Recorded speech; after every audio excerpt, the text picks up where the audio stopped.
Welcome to part 1 of your in-depth walkthrough of iOS and iPadOS 26 Beta 6.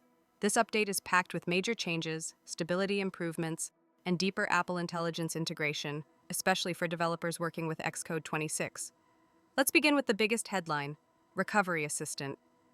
It's a new on-device diagnostic and recovery system. If your iPhone or iPad doesn't start up, Recovery Assistant can scan for problems and try to fix them without needing a full device wipe or Genius Bar visit.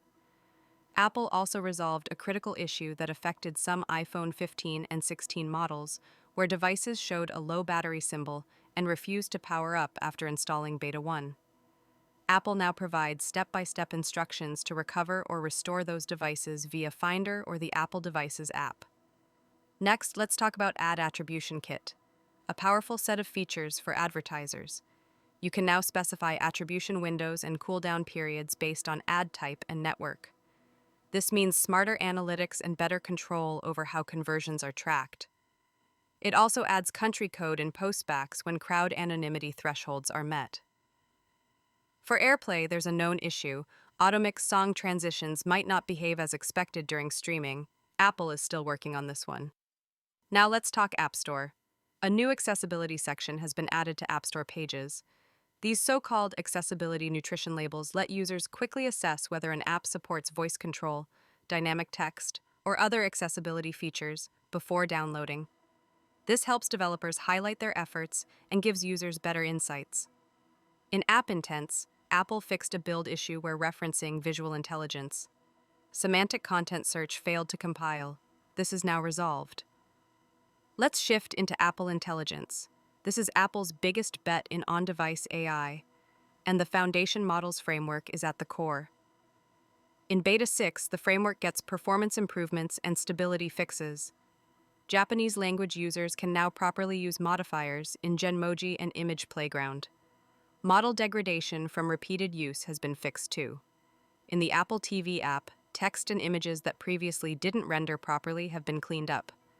Issues with duplicated settings and key plays in live sports have also been resolved. The Apps section saw a notable bug on iPhone 11. If you had apps in folders on your home screen, only one column of icons would show when opening that folder. That's now fixed. But on some iPads, visual glitches still occur during app launch. ARKit now works reliably. A crash involving AR body tracking configuration has been resolved. Authentication services get smarter too. A new option ensures that passkey registration UI only appears when the device can immediately create a passkey. This helps create a cleaner user experience. In AV Foundation, AV Player Layer now properly retains valid video frames during content transitions. Previously, video playback could briefly freeze or show a blank screen. Background assets also got a big stability pass. Issues with asset downloads stalling, failing, or not updating properly, especially in test flight builds, are fixed. Bluetooth pairing issues are resolved for certain CCC digital car keys. In Books, the highlight menu for EPUBs now shows proper color options again instead of being limited to black and white. And in Camera, the mode picker no longer remains stuck after launching the app. But Apple still lists a known issue. Sharing a photo right after taking it can take longer than expected. In CarPlay, now playing artwork now displays reliably in template apps. That wraps up Part 1.